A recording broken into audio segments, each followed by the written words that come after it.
Oke, bismillahirrahmanirrahim. Assalamualaikum warahmatullahi wabarakatuh. Waalaikumsalam warahmatullahi Oke, wabarakatuh. jadi kita bisa berkumpul lagi, bertemu lagi nih dalam agenda ngiklan. Ya, apa itu ngiklan kemarin ya?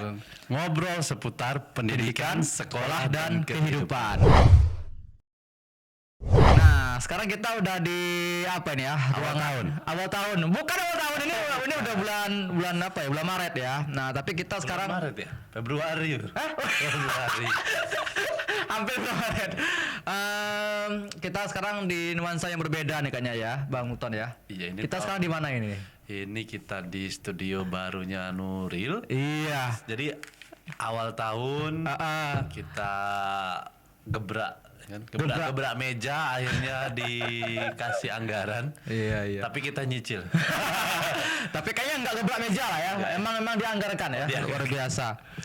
Kalau ya kan jadi studio ini dibikinnya memang memiliki latar belakang ya. Kayaknya Bang Muton yang lebih tahu nih. Kira-kira kenapa ya? Untuk apa sebenarnya dibikin studio ini nih? Bikin studio supaya ada tempat aktualisasi bagi guru-guru kreatif di Nurul Ilmi Dan juga siswa ya.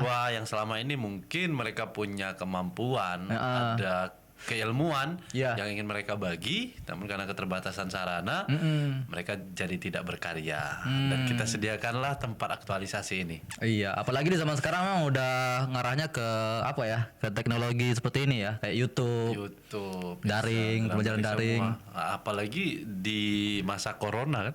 Wah, iya betul. Kita emang udah jarang ketemu dengan siswa ini. Betul. Menikah saja via online. Menikah siapa? Saya ngurus KTP itu cuma pakai WA aja deh. Nggak boleh tatap muka. Nggak boleh tatap muka.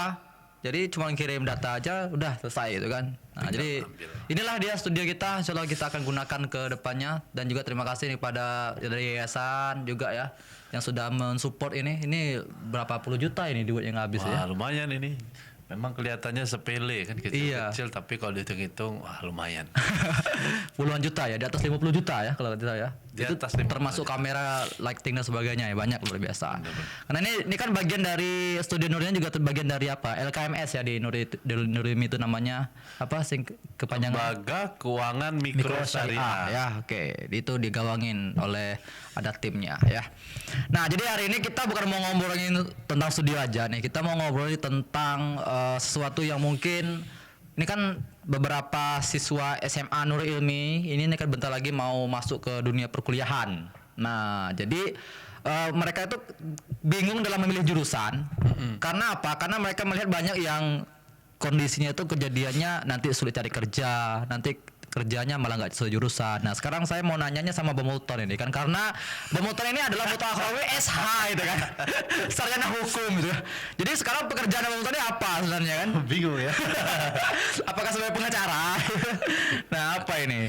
Baiklah, jadi menarik isu tentang orang yang salah jurusan ini. Entah mereka salah milih jurusan atau salah milih pekerjaan. Ini fenomena yang sudah berjalan sekian tahun. Iya. Kita tarik nih. Oke, siap. Agak serius boleh? Iya. Jadi permasalahan utamanya bukan karena kita tidak bekerja sesuai bidang, tapi karena memang lapangan pekerjaan dan perkuliahan yang disediakan itu tidak memiliki korelasi. Mereka tidak menarik sebuah kebutuhan. Misalnya di Jambi, pertanian yang paling besar. Semestinya pihak pengelola kampus itu berpikir bagaimana punya jurusan-jurusan yang sesuai dengan kebutuhan lapangan. Nyatanya tidak. Pendidikan kita lebih memikir tentang bagaimana jumlah mahasiswanya banyak. Apalagi dikaitkan dengan Badan Hukum Pendidikan. Jadi ujung-ujungnya memang semakin besar mahasiswa yang masuk ke kampus Anda, maka semakin besar peluang kampus Anda untuk menjadi besar. Iya. Jadi apa namanya itu ya? Kayak berusaha untuk bisa dapetin banyak mahasiswa itu kan. Betul sekali. Tapi tidak sesuai dengan kebutuhan yang diinginkan. Atau mungkin mikirnya karena nanti kan harapannya si mahasiswanya nggak kerja di Jambi mungkin. Kerjanya di luar itu ya, mungkin butuh dengan itu. Barangkali seperti itu. Itu gimana tuh pandangan pemotor itu? Nah, menjelang jawab itu ada yang kedua sebenarnya. Yang kedua itu bahwa Nah, apa yang kedua?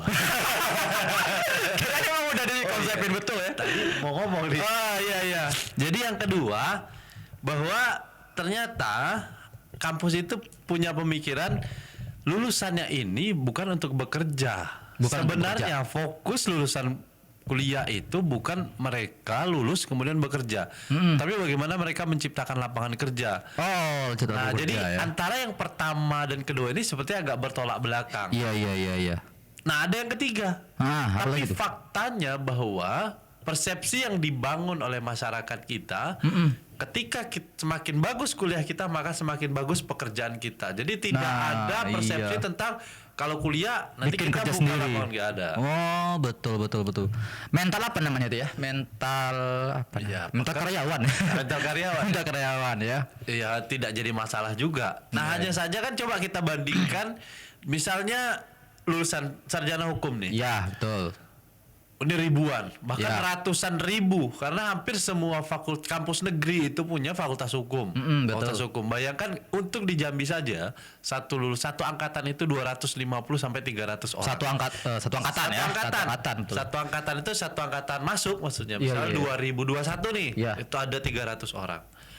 Kalau semisalnya di kampus itu 5 tahun, kita katakan ada 5 angkatan. Berarti kan 3 kali 5, ada 1.500. Iya, kemana itu? Nah, bayangkan sedangkan setiap yang jadi jaksa penerimaannya ini kalau PNS ya. Kalau jaksa paling terima 3. Betul banget. Hakim paling 3 4. Nanti panitera 3 4. Kemudian di lapas 3 atau 4. Nah, itu baru Unja. Iya. Gimana lagi kampus yang lain? Ada Unbari, Jambi, ada lagi UIN. Betul. Belum lagi masuk kampus provinsi. USU, kemudian ada kampus di Aceh apa ada tuh? Aceh Uinsyah. Uinsyah. UNS Syah Kuala. Universitas Syah Kuala. Syah Kuala. Jadi banyak. Betul. Jadi gimana ya? Antara yang diterima antara paradigma juga masyarakat ya. Dia pengennya ya nanti dia kerjanya bagus, tapi ketika mau bikin pekerjaan baru malah itu dianggap masa kuliah jauh-jauh tapi cuma bikin kerja sendiri gitu. Betul. Paradigmanya. Nah, paradigma jadi ngapain kamu kuliah tapi setelah itu malah berwira swasta atau malah nggak jelas itu kan. Berwira swasta saja salah apalagi dia tidak jelas. Nah, menariknya ya untungnya sekarang banyak orang sudah mulai tersadar. Betul. Nah, tersadar bahwa ternyata kuliah itu bukan tempat kita untuk menjadi apa ya? Jadi tepatnya gini, saya ralat.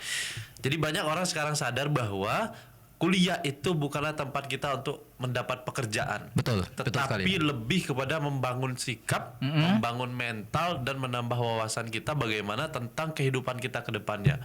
Nah, dari situlah nanti mereka bisa mengarahkan apakah mereka akan bekerja sesuai bidang yang mereka pelajari atau mereka akan bekerja di luar bidang. Betul. Nah, satu kata kuncinya, ternyata ilmu yang kita pelajari itu sebenarnya tidak hilang atau tidak terpakai. Karena dalam kehidupan sehari-hari ilmu kita itu kita pakai. Betul. Misal hukum. Kok kenapa nggak jadi jaksa? Kenapa nggak jadi pengacara? Kenapa tidak menjadi hakim? Toh tanpa menjadi itu pun kita keseharian sudah terikat dengan hukum. Ya. Tapi setidaknya kita sudah jadi tahu kan, jadi lebih tahu dibandingkan yang lain ya kan? Bisa jadi lebih tahu atau sok tahu juga kan. Nah, bisa dunia pendidikan. Toh kan tidak mesti jadi guru juga. Karena pada akhirnya semua orang pasti mendidik. Nah, jadi persepsi ini yang sebenarnya perlu kita benahi. Jadi teman-teman semua, adik-adik, bapak ibu semua, jadi jangan pernah merasa saya ini lulusan A tapi ternyata kerja di B. Nggak masalah, karena tujuan Anda itu bukan mencari pekerjaan, tapi mencari uang. Betul. Iya, kalau cari uangnya ternyata dapatnya di passion yang kita miliki, ya nggak masalah gitu kan? Iya, karena pada akhirnya yang membuat kita punya posisi atau tidak bukan apa yang kita kerjakan, tapi seberapa banyak hasil yang bisa kita dapatkan. Semakin banyak yang bisa kita hasilkan, maka akan semakin bermanfaat hidup kita. Dalam sisi lain loh ya. Bisa banyak bersedekah, kita bisa menyerahkan apa ke panti sosial. So, ya jangan terlalu khawatir. Betul ya. Jadi emang kita berdua ini pun juga kayak apa ya? Dibilang salah jurusan juga gak, gimana ya? Adalah manfaatnya kita kuliah selama ini kan. Kayak Bang Uton ini kan dia fakultas hukum nih. Tapi sekarang pekerjaannya sebagai fotografer ya, fotografer juga entrepreneur ya. Kayaknya iya itu. Usaha. Kalau saya kan dari FK nih keguruan, tapi sekarang diamanakan malah jadi editing video gitu kan. Nah, itu karena kita passion ya. Jadi kira-kira apa ya? Merasa terbebani enggak karena kita tuh kerja itu nggak sesuai dengan jurusan? Kayaknya enggak ya? Enggak, tidak terbebani. Justru ini akan menambah kekuatan dalam diri kita dan menambah peluru-peluru bagi diri kita apabila nanti ujian kita semakin berat, peluru kita banyak. Tinggal kita mau tembakan peluru yang mana mau dikeluarkan. Skillnya kita udah banyak, betul ya. Kita tinggal menentukan waktunya saja sebenarnya. Misalnya saya misalnya saya mau ngambil notaris. Iya. Mungkin oke lah saya nanti dalam fase tertentu akan kuliah lagi ngambil notaris atau dalam berapa waktu ke depan saya akan kursus dan mengambil pengacara. Bisa saja seperti itu. Iya, betul. Nah, yang paling penting itu target sebenarnya. Target. Gimana itu? Iya, Anda kuliah targetnya mau ngapain gitu. Kalau Anda mau bekerja, ya Anda harus belajar sungguh-sungguh, bersainglah dengan para pelamar kerja. Betul. Tapi kalau Anda kuliah targetnya, ya saya pengen nambah ilmu, nambah pergaulan, ya nikmati saja. Betul. Nambah ilmu ya atau nambah jaringan, gitu kan. Makanya yang nggak ikut organisasi kadang tuh emang agak kesulitan ya. Benar, agak kesulitan. Apalagi kalau nggak ada dekengan. Dekengan apa sih bahasanya? Dukungan ya? Nggak ada dukungan dari orang dalam. Ya, itu tadi salah satunya kan karena dia udah punya jaringan kan, jadi lebih mudah. Jadi ketika nih kita ada pembukaan nih, ayo kita masuk. Saya kenal dia. Jadi jaringan itu penting. Dan salah satu untuk mendapatkan jaringan tuh ikut organisasi ya. Oke, jadi nah sekarang kalau menurut Abang Muton nih, kenapa banyak orang itu yang kerja itu nggak sesuai jurusan? Kalau tadi kan katakan tadi karena pilihan dia, kemudian juga orang tua. Nah sekarang ada lagi nggak selain dari itulah, selain tadi kan katanya tidaknya korelasi antara yang dibutuhkan sama kampus. Nah sekarang kenapa orang tuh banyak kerja itu nggak sesuai jurusan itu? Tadi kan ada dua. Pertama karena lapangan pekerjaan dengan kampus itu tidak korelasi, tidak ada korelasi, tidak ada hubungan timbal balik untuk menghasilkan pekerja dan lapangan pekerjaan. Ya betul. Yang kedua karena dia suruh cipta kerja tadi. Betul, karena kampus itu punya visi mahasiswa itu membuka lapangan pekerjaan. Sementara ya orang berpikir ketika kuliah mereka akan dapat pekerjaan, melamar di perusahaan A, B, C, D, F, G. Nah yang ketiga nih saya tambahkan, berarti kenapa orang bisa salah? Pertama karena kebutuhan hidup. Kebutuhan hidup. Maksudnya gimana nih kebutuhan hidup? Maksudnya hidupnya harus berjalan. Hari demi hari dia harus makan. Iya. Dia harus menikah, dia harus membina keluarga, dan dia mungkin punya mimpi ingin membuat kedua orang tuanya bahagia. Sementara peluang kerja untuk jurusan dia belum ada, yang minim gitu kan. Atau kalaupun ada, dianya mungkin tidak punya kemampuan bersaing. Iya betul. Nah, jadi ada faktor internal juga.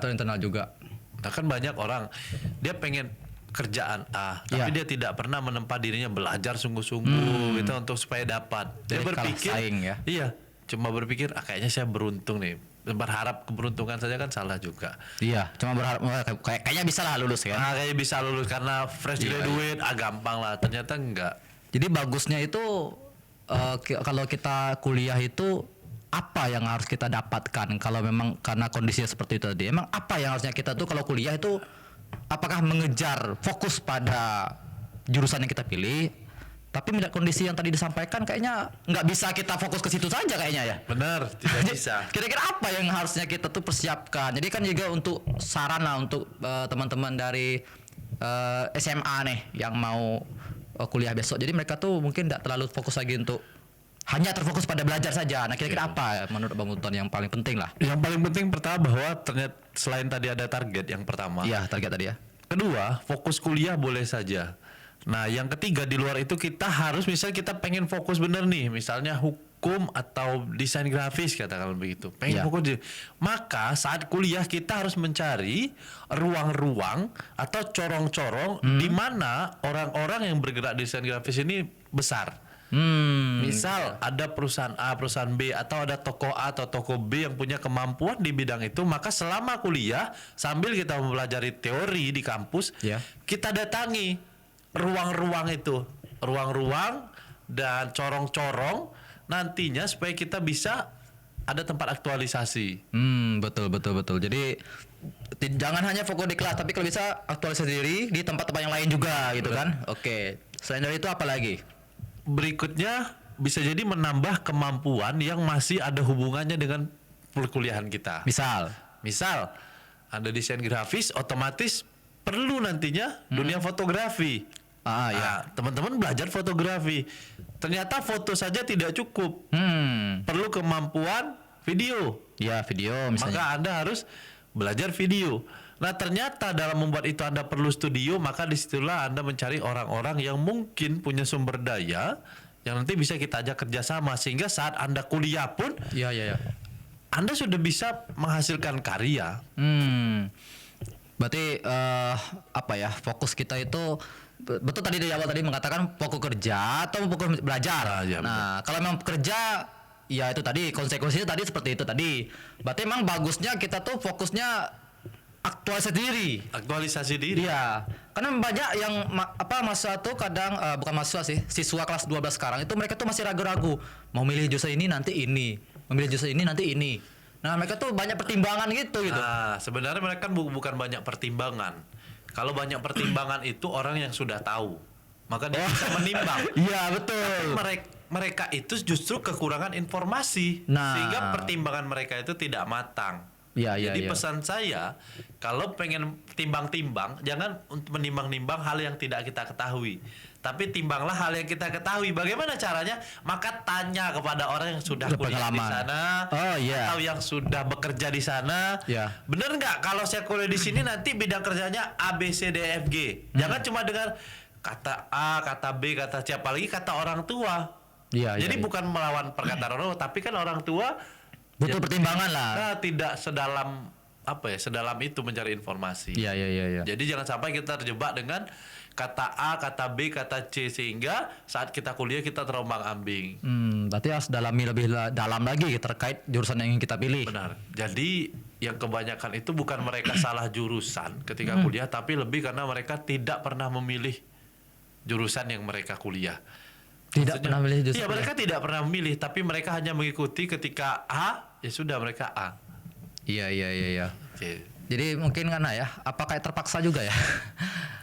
Dia tuh hobinya itu gitu kan. Kadang juga ada peristiwa di mana dia itu dia milih jurusan A dan B. Dia pengennya A pengen A nih. Dan akhirnya dia lulusnya di B karena dia suruh milih 2 itu kan. Dan akhirnya dia jalanin dengan tidak semangat itu. Nah, akhirnya terjebak. Nah, menurut Abang itu apakah Abang di posisi yang sekarang di hukum kemudian tidak jadi dengan ini, apakah menurut Abang waktu di SMA lu memang pikirannya emang mau SH atau gimana? Iya. Jadi waktu SMA dulu bahkan saya tidak pernah berpikir untuk kuliah. Gitu. Karena saya orangnya malas belajar, itu pertama. Jadi saya sudah bosan belajar, saya pengen bekerja saja. Jadi saya sempat tes tes polisi juga.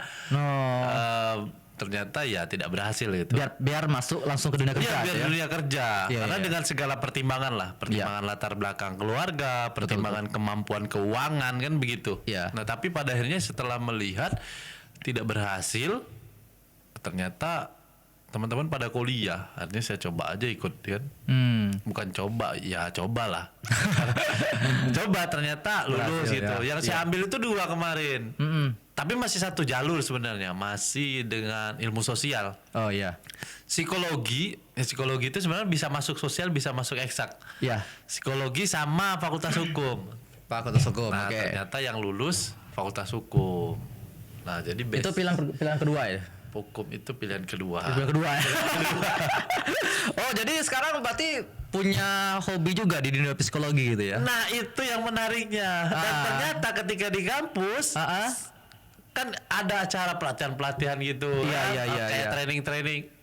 Nah ternyata kan itu bagian kecil dari dunia psikologi. Iya. Kita berkomunikasi dengan orang, memahami audiens, itu kan bagian psikologi. Dan ternyata jangan terlalu khawatir bahwa kalau kita tidak kuliah di A, kita tidak bisa melakukan itu. Karena pada satu titik nanti kita akan bertemu jodohnya, bukan jodoh ilmu yang kita ingin bisa kita pakai. Masalahnya orang tuh nggak mau nyari. Nah itu masalahnya. Nah kira-kira di mana nih sumber nyarinya ilmu-ilmu itu gitu. Nah kalau mencari sih gampang sebenarnya. Tinggal mereka ini punya semangat tidak untuk menggali. Misal saya pengen kedokteran nih, kan ternyata nggak lulus kedokteran, lulusnya di Fakultas Hukum. Nah ini masalah juga. Ini masalah lain. Betul. Masalahnya apa? Ternyata Anda tidak punya pilihan kedua yang mendekati dengan pilihan pertama. Oh jauh. Jadi betul. jangan sampai ketika satu, ini kan 3 ya, bisa pilih 3 kan? Iya, bisa milih. Ada milih pendidikan matematika, pilihan kedua kedokteran, pilihan ketiga ada pilih pelajaran sejarah. Nah ketiga hal ini kan tidak ada hubungan. Dalam artian satu bidang ilmu yang mungkin bisa dikaitkan. Apa kaitan sejarah dengan kedokteran? Walaupun kita ada belajar sejarah tentang kedokteran, tapi nggak ada. Nah ketika Anda lulus, di situ masalahnya muncul, Anda bingung mau cari yang mana. Berarti dari sisi pemilihan jurusan, kalau bisa cari yang berkaitan ya. Yang ada kaitannya, yang bidangnya mungkin masih satu scope. Satu scope, misal sosial, sosial, eksak, eksak. Jadi kalaupun Anda tidak lulus, Anda bisa ngambil short course sekarang banyak sekali, bahkan short course ya. Short kampus Oxford itu menyediakan kursus yang hanya bisa kita selesaikan online, ya? Hanya bisa kita selesaikan dalam 3 bulan dan kita dapat sertifikat Oxford. Nah, karena yang penting kita bisa bahasa Inggris, jangan bahasa Cina. Karena Oxford itu banyaknya bahasa Inggris ya. Oke. Nah itu kerennya zaman sekarang tuh itu. Jadi Anda tidak perlu ngotot-ngotot harus di A. Ya. Karena pada akhirnya bukan ijazah kita yang buat kita bisa bekerja atau tidak, tapi justru skill kita. Iya betul. Skill leadership ya, skill komunikasi, kemudian negosiatif, pendekatan kepada orang. Ini nih terkait hukum. Ternyata bahkan tanpa ada kuliah hukum pun Anda bisa menjadi mediator untuk menyelesaikan sengketa, tapi di luar persidangan. Asalkan ikut kursus selama 1 bulan. 1 bulan, dan itu biayanya sekitar 9 juta. Dan Anda bisa menjadi mediator di bidang hukum. Misalnya sengketa perusahaan dengan warga. Dan Anda bisa menjadi penengahnya. Tapi dengan catatan di luar persidangan. Kalau dalam persidangan sudah ruangnya pengacara ada. Meskipun tadi jurusannya bukan jurusan. Iya. Tapi dia punya sertifikat gitu. Punya sertifikat. Iya. Itu. Dan itu sama sekarang bisa digunakan gitu. Bisa digunakan. Nah, makanya ini penting juga nih bagi teman-teman ya. Jadi ya kalau seandainya nanti jurusannya salah itu kan, asalkan kita mau menggali lebih lanjut. Kayaknya kalau saya tetap kuliah di sini, keinginan saya bisa jalan ya. Iya. Dan tentu nanti ada juga istilahnya kita mulai membangun brand diri. Betul. Nah itu mungkin ada yang nggak tahu tuh brand diri itu apa. Personal branding itu apa itu? Personal branding itu ya Anda pengen dikenal sebagai apa. Iya. Ketika Anda kuliah pengen dikenal sebagai anak yang rajin, anak yang malas. Setelah Anda tamat kuliah, Anda pengen dilihat sebagai apa?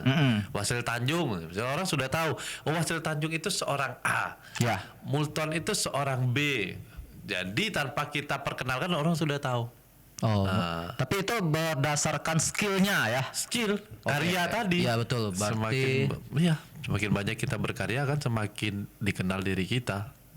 Otomatis kalau kita semakin banyak skill yang kita pelajari, branding kita juga semakin banyak dikenal gitu kan. Banyak dikenal. Dan ditambah juga mungkin dengan keahlian teknologi ya. Betul. Kemampuan kita mengelola penggunaan teknologi tentu saja.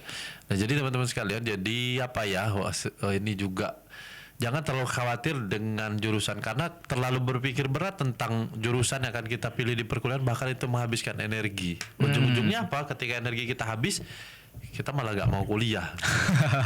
Betul. Mending kita santai saja begitu, milih. Yang penting tadi catatannya masih ada serempetan keilmuan. Gak lulus kedokteran ngambil farmasi, gak lulus farmasi ngambil kesehatan masyarakat, gak lulus kesehatan masyarakat ngambil yang berhubungan, kesehatan yang berhubungan, kebidanan misalnya. Ilmu gizi gitu ya.